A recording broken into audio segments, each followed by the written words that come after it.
ಅಂಧಶ್ರದ್ಧೆಯ ಹೆಸರಿನಲ್ಲಿ. ಈ ಅಂಧಶ್ರದ್ಧೆ ಅಂತಕ್ಕಂಥದ್ದು ಇವತ್ತಿಗೂ ಕೂಡ ಬಹಳ ವಿಚಿತ್ರ ಅನ್ನಿಸ್ತದೆ. ಶ್ರಾವಣ ಮುಗೀತು ನೋಡ್ರಿ ಈಗ. ಬಹಳ ಮಂದಿಗೆ ಅದು ಎರಡು ಮನೆ ಅನಿಸ್ತದ. ಶ್ರಾವಣ ಮುಗೀತಲ್ಲಪ್ಪ, ಮುಗೀತಲ್ಲ ಶ್ರಾವಣ, ಹಳೆ ಆಗ್ತದೆ. ಇನ್ನು ಕೆಲವು ಮಂದಿ ಹೆಂಗಾರ ಮುಗೀತಪ್ಪ ಹಿಂಗ ಅನ್ಸದೆ ಬಹಳ ಮಂದಿ. ಈ ಶ್ರಾವಣ ಇನ್ನೊಂದು 15 ದಿವಸ ಇಲ್ಲಾಗ ನಾವು ನಿಂತಿಂತ ಫೋನ್ ಬರ್ತಾವ ನಮಗೆ ಕಾಳ ಸ್ವಾಮಿಗಳಿಗೆ. ಯಪ್ಪ ಸಾಮಾರಿಯಸ್ ಬಂದವ, ಓ ಯಪ್ಪ ಎಷ್ಟು ಬೇಸರ ನೋಡ್ರಿ. 4 ಬಂದವ ಚಲೋಪ್ಪ ಯಪ್ಪ, 5 ಬಂದಿಲ್ಲಲ್ಲ, ನೀ 4 ಮಾಡು. ನಮ್ಮ ಪ್ರಶ್ನೆ ಏನಂದ್ರ, ನಿನಗೆ 4 ಬೇಕಂದ್ರೆ 3 ಮಾಡು, 2 ಮಾಡು, 1 ಮಾಡು. ಬಹುಶಃ ಇದನ್ನ ನೋಡಿ ಅಂದಿರ್ಬೇಕು, ಬಹುಶಃ ಮಾಡಿ ಮಾಡಿ ಕೆಟ್ಟರೋ ಮನವಿಲ್ಲದೆ, ಮಾಡೋದು ಬಿಟ್ಟಿಲ್ಲ ಅನ್ನೋದು ಬಿಟ್ಟಿಲ್ಲ. ಒಬ್ಬ ಕೇಳಿದ್ರು ನನ್ನ ಹೆಣ್ಮಗಳು ತಿಳುವುಳದಕ್ಕೆ, 3 ಬರಂಗಿಲ್ಲ ನೆಪ್ಪ ಅಂದ, 70 ಬರಂಗಿಲ್ಲ ಅಂತ ಹೇಳಿದ್ದಕ್ಕೆ.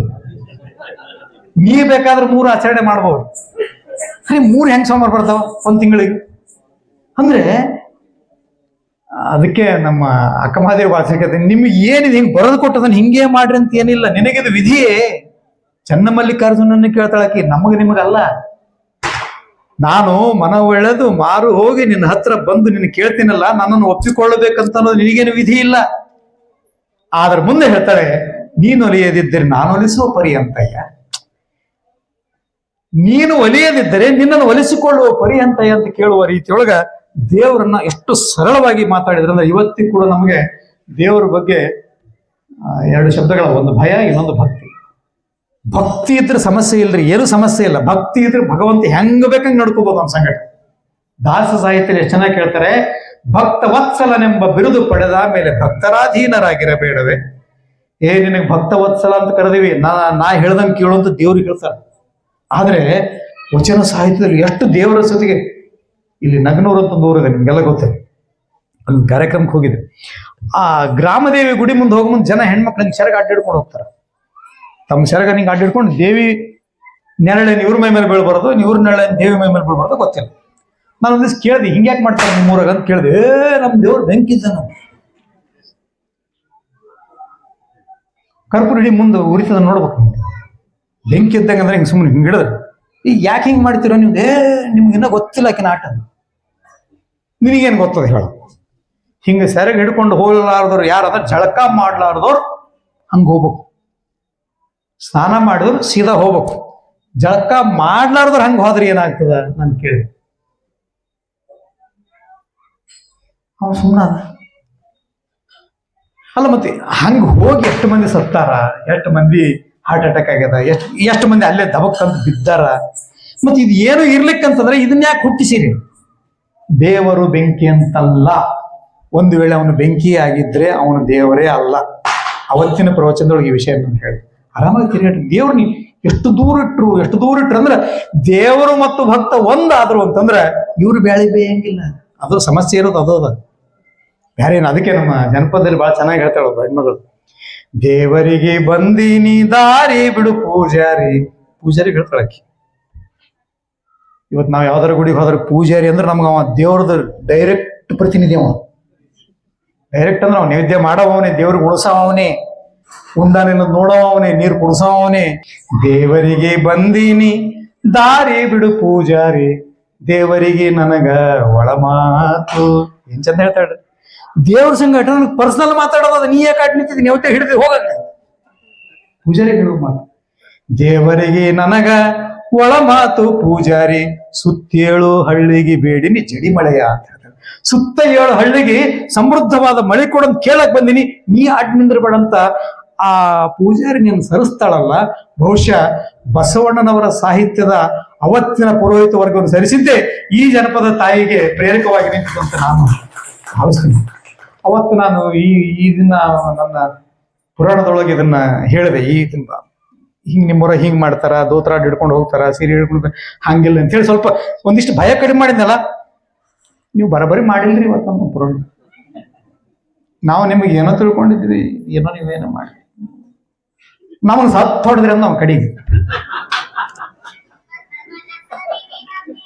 ನಾನು ಹೆಸರು ಹೇಳಂಗಿಲ್ಲ, ಹಿಂಗೆ ಒಬ್ಬ ಸ್ವಾಮಿಗಳಿಗೆ ಹೇಳಿದ್ದೆ. ನಾನು ಮಠದಾಗ ಒಂದು ನಾನು ಬಸವಣ್ಣ ರಚನೆ ಬರೆಸ್ರಿ, ಅಲ್ಲಂಪ್ರಭು ರಚನೆ ಬರೆಸ್ರಿ, ಗುಹೇಶ್ವರನ ಬರೆಸ್ರಿ. ಯಾಕಂದ್ರೆ ನಮ್ಮ ಮಠದ ಬಾಗಿಲಿ ಬೇರೆ ಹಚ್ಚಬೇಕಂತ ಮಾಡಿರಿ. ನಾನು ಸರಳ ಎಷ್ಟು ಸರಳ ನೇರವಾಗಿ ಮಾತಾಡ್ತಾರೆ.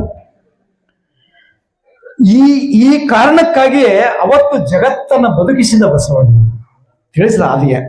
ಅದು ಎಷ್ಟರ ಮಟ್ಟಿಗೆ ಮುಟ್ಟಿತು, ಆ ಕ್ರಾಂತಿಗೆ ಏನಾಯ್ತು ಅನ್ನೋದಕ್ಕಿಂತ ಆ ಕಿಚ್ಚು ಹಚ್ಚುವಂತ ಧೈರ್ಯ ಇತ್ತಲ್ಲ ಬಸವಣ್ಣನಿಗೆ, ಅದು ನಿಜವಾದದ್ದು ಅನ್ನುವ ಮಾತನ್ನ ನಾವಿತ್ತು ನೋಡ್ಬೇಕಾಗ್ತದೆ. ಹಾಗೆ ಜನರ ಮುಗ್ಧತನವನ್ನ ದುರುಪಯೋಗಪಡಿಸಿಕೊಂಡು ಈ ಬೀದರ್ ಗುಲ್ಬರ್ಗ ಜಿಲ್ಲೆಯೊಳಗ ಚಿಂಚೋಳಿ ತಾಲೂಕದ ಒಂದು ಚಿಮ್ಮನಚೋಡ್ ಅಂತ ದೂರ ಬರ್ತದೆ. ಚಿಮ್ಮನಚೋಡ್ ಅಂತ ದೂರ, ಅಲ್ಲಿಗೆ ಹೋಗಿದ್ದೆ. ಅಂದ್ರೆ ನಮ್ಮ ಜನರ ಅಜ್ಞಾನಕ್ಕೆ ಇನ್ನೊಂದು 5 ನಿಮಿಷ ಹೋಗಿದ್ದೆ ನಾನು. ಇದನ್ನ ಹೇಳಿ ನಾ ಇನ್ನೊಂದ್ಸಲ, ಈ ನೀಲಾಂಜನ್ ಗೊತ್ತಲ್ಲ, ಆರತಿ ಮಾಡೋರು ನೀಲಾಂಜನ್, ಒಂದು ಸಿಮೆಂಟಿನ ಬ್ಯಾಗಿನ ಚೀಲ ತುಂಬ ಇದ್ದು ಹೆಣ್ಮಗಳು. ಹಿಂಗ ಇಷ್ಟೇ ತಗೊಂಡ್ರಿ, ಖರೀದಿ ಮಾಡಿರಿ ಅಂದ್ರೆ ಅಂಗಡಿ ಇಟ್ರಿ ಅನ್ನೋದು. ಇಲ್ರಿ, ನಮ್ಮ ಮನೆಗೆ ಹೋಗೋ ಬರ್ತಾನ, ಭಾಳ ಓದ್ಯಾನವ. ಈ ಭಾಳ ಓದ್ದವ್ರು ಭಾಳ ಡೇಂಜರ್. ಏನಾಗ್ಯದ ಅಂದ್ರೆ ಅವು ಉದ್ದ ಮುಂದ, ತಿಕ್ಕ ಮುಂದ, ಬೆಳಗ ಮುಂದ. ಆ ಕಡೆ ಬೆಳಗ ಮುಂದ ಅಂತಾರ, ನಮ್ಮ ಕಡೆ ತಿಕ್ಕದಂತೀವಿ, ಕೆಳಗಡೆ ಉದ್ದದಂತಾರ. ತಿಕ್ಕ ಮುಂದ ಅದು ಬಾಳೆ ಬಿತ್ತಂದ್ರ, ಡಬ್ ಬಿತ್ತಂದ್ರ ಅದನ್ನ ಹಚ್ಚಬಾರ್ದು ಅಂತ ಹೇಳಿ. ಎಷ್ಟು ಮಜಾ ಅದಲ್ಲ. ನಾ ಹಿಂಗ ಅನ್ಕೊಂಡು ತಿಕ್ಲಕ್ಕ ಅದ ಡಬ್ ಬೀಳಕ್, ಮತ್ತವು 2 ತೆಗದ ಒಂದ್ ಇಡ್ಲಕ್ ಬರಂಗಿಲ್ಲ, 2 ಇಡ್ಬೇಕು. ಎಷ್ಟು ಮಜಾ ನೋಡ್ರಿ ಅವ್ನ ಟೆಕ್ನಿಕ್ ಹೆಂಗದ. ಹಂಗ ಇಟ್ಟಿಟ್ಟು ಮತ್ತೆ 2 ತರ್ಬೇಕು, ಮತ್ತೆ 2 ಬೀಳ್ಬೇಕು, ಮತ್ತೆ 2 ತರ್ಬೇಕು. ಆಗಿ ಒಂದು 7 ವರ್ಷದಾಗ ಒಂದು ಚೀಲ ಆಗ್ಯಾವ ಅಂತ ಅಂದಕ್ಕೆ. ಮತ್ತೆ ಇವ್ ಏನ್ ಮಾಡ್ಬೇಕಂತ ಕೇಳಿದೆ. ಒಂದ್ ದಿವ್ಸ ಅವ್ ಬಂದು ಒಯ್ತೀನಿ ಅಂದಾನ ಅಂತಂದ. ನಾನಂದೆ ಶಿವ ಅವ ಒಯ್ಲಕ್ ಬಂದಾಗ ನನ್ನರ ಕರಿ ಒಂದು. ನಾನೇನು ಆ ಕಾಲದಷ್ಟು ಪ್ರಖರ ವೈಚಾರಿಕತೆ ಇಟ್ಕೊಂಡು ಮಾತಾಡಕತ್ತಿಲ್ಲ. ಆದ್ರೆ ಒಂದು ಕೇಳ, ಅವನಿಗೆ ತೊಟ್ಟಲ್ದಾಗ ಮನ್ಕೊಂಡಿರ್ತಕ್ಕಂಥ ಕೂಸು ನಾನು ಸೀದಾ ಮನಸಿದ್ದೆ, ಅದ ಡಬ್ ಬಿದ್ದದ, ಏನ್ ಮಾಡಂತ ಕೇಳೋಡಿ. ಹಂಗತ್ ಮಕ್ಕೊಂಡು ಮನಸದ ಕಾಡಿಗೆ ಹಚ್ಚಿ ಎಲ್ಲ ಯಾರದು ಮಾಡಿ ಅದಕ್ಕೆ ಚೋ ಬಡದು ಹೋಗಿದ್ದೆ. ಬರತನ ಹಿಂಗ್ ಡಬ್ ಬಿದ್ದದ, ಇದನ್ನ ಏನ್ ಮಾಡ್ಬೇಕಂತ ಕೇಳೋ, ಚೀಲ ಬಿಟ್ಟು ಹೋಗಕ್ಕೆ ಹೇಳ್ತೀನಿ ಅಂತ ಹೇಳಿದ್ದೆ. ಅಂದ್ರೆ ಶೋಷಣೆಯ ಪರಿ ಯಾವ ರೀತಿ ಇದೆ ರೀ, ಏನಿದೆ, ಎಷ್ಟಿದೆ, ಯಾವ ರೀತಿ ಇದೆ, ಇದನ್ನೆಲ್ಲ ನಾವು ಮಾಡೋದು ಹೆಂಗೆ? ನೀವು ಮಾಡುವ ಆರತಿಯಲ್ಲಿ ಶ್ರಾವಣದಲ್ಲಿ ಮನೆ ಶುಕ್ರವಾರ ಹೋಯ್ತಲ್ಲ, ಕಡೆ ಶುಕ್ರವಾರ ಹೋಯ್ತು ನೋಡ್ರಿ. ಆರತಿ ಮಾಡೋ ಸರಳದ್ರಿ. ಉಸಿರಿಗಾದ್ರ ಆರತಿ ಆರ್ತದ, ಅಥವಾ ನಮ್ಗೆ ಸೀನರ ಬರ್ತದ, ಆರತಿ ಕ್ವೈಟ್ ನ್ಯಾಚುರಲ್ ಥಿಂಗ್ ಅದ. ಅದ್ರ ಬಗ್ಗೆ ಜಾಸ್ತಿ ತಲೆ ಕೆಡ್ರ. ದೀಪ ಆರ್ತ ಮುಗಿತು, ನಿನ್ನ ಮನೇನೆ ಸತ್ಯನಾಶ ಆಗೋಯ್ತು. ಹಿಂಗೆ ಹೇಳಿ ಮೊದಲೇ ಭಯಗ್ರಸ್ತವಾದ ಮನುಷ್ಯನಿಗೆ, ಅಲ್ರಿ ನಾನು ಸುಮ್ಮನೆ ಹೋಗಿರ್ತೀನಿ ದವಾಖಾನೆ, ಯಾಕೋ ಸ್ವಲ್ಪ ಕೆಮ್ಮು ನಗಡೆ ಆಗಿದೆ ನೋಡ್ರಿ, ಏನ್ ಮಾಡೋದು, ಕರ್ನೋ ಇದ್ದಂಗೆ ಕಾಣಿಸ್ತದೆ ಅಂದ್ರ ನನಗೆ ಡೆಫಿನೆಟ್ ಕರ್ನೋ ಬರ್ತದ. ಅಂದ್ರೆ ಭಯಗ್ರಸ್ತನಾದ ವ್ಯಕ್ತಿಯನ್ನ ಯಾರಾದ್ರೂ ಕಾಲು ಮುರ್ಕೊಂಡು ಹೋಗಿರ್ತಕ್ಕಂಥ ಮನುಷ್ಯನಿಗೆ 8 ದಿನ ನಾನು ಹಾಸ್ಪಿಟ್ಲಾಗಿರೋ ಕುದುರೆ ನಡೆದಂಗೆ ನಡೀತೆ ಅಂತ ಅಲ್ಲಿ ಬೇಕಾದ್ರೆ ಅವ್ನು ಆತ್ಮಜಾಗೃತಿ ಆಗ್ಲಿಕ್ಕೆ ಹೇಳ್ತೀನಿ. ಈ ರೀತಿ ಹೇಳಿ ಹೇಳಿ ದೀಪ ಆಡ್ತಾನೆ, ಸತ್ಯನಾಶ ಆಗ್ತಾನೆ, ಹೆಂಗ್ ಮಾಡಿದ್ರೆ ಹಿಂಗ ಆಗ್ತದ. ಶರವತ್ಯಕರು ಗೊತ್ತು, ಬೀದರ್ ಕಡೆ ಅದು ಲಕ್ಷ್ಮೀ ಪೂಜೆ ಅಂತ ಮಾಡ್ತಾರೆ. 16 ನಮೂನಿ ಏನ್ ಮಾಡಿರ್ತಾರೆ, 16 ನಮೂನಿ ಕಾಯಿಪಲ್ಲೆ ತರ್ಬೇಕು. ಆ ಗಂಡನ ಹಣೆ ಬರ ಬೇಡ, ಅದು ತರ ಮಾಡೋರು ಅಷ್ಟೇ ಇವರು. ಅದು ಹೋಗಿ ಅವು ಮಾರ್ಕೆಟ್ನಾಗ 16 ನಮೂನಿ ಸಿಗ್ಲಿಕ್ಕೆ ಏನ್ ಮಾಡ್ತೀವಿ, ಒಂದಿಷ್ಟು ಬೆಂಡೆಕಾಯಿ, ಒಂದಿಷ್ಟು ಕುಂಬಳಕಾಯಿ, ಒಂದಿಷ್ಟು ಅದು ಇದು ತಂದು. ಒಬ್ರು ಹೇಳಿದ್ರು, ಈಗ ನಾನ್ ತಂದಿನಿ 14 ಸಿಕ್ಕವ, ಅವ್ನು 16 ಮಾಡ್ಕೊಳಂಗಿದ್ರೆ ಮಾಡ್ಕೋ, ಇಲ್ಲ ನನಗೆ ಊಟಕ್ಕೆ ಹಾಕ್ಬೇಡ ನಾವು ಗಂಡ. ಮಾಡಿ ಮಾಡಿ ಮಾಡಿ ಈ ರೀತಿ. ಅಂದ್ರೆ ಧರ್ಮವನ್ನ ದಯವಿಟ್ಟು ಭಕ್ತಿಯಲ್ಲಿ ಬೆಳೆಸ್ಬೇಕೆ ಹೊರತಾಗಿ ಅದನ್ನ ಭಯಗ್ರಸ್ತ ಮಾಡಬೇಡ್ರಿ. ಎಲ್ಲಿ ಭಯ ಹೆಚ್ಚಾಗ್ತದ ಅಲ್ಲಿ ಭಕ್ತಿ ನಾಪತ್ತೆ ಆಗ್ತದ, ಎಲ್ಲಿ ಭಕ್ತಿ ಹೆಚ್ಚಾಗ್ತದ ಅಲ್ಲಿ ಭಯ ನಾಪತ್ತೆ ಆಗ್ತದ. ಅಂತ ಒಂದು ಇದನ್ನ ಅವರು ಮಾಡಿದ್ರು.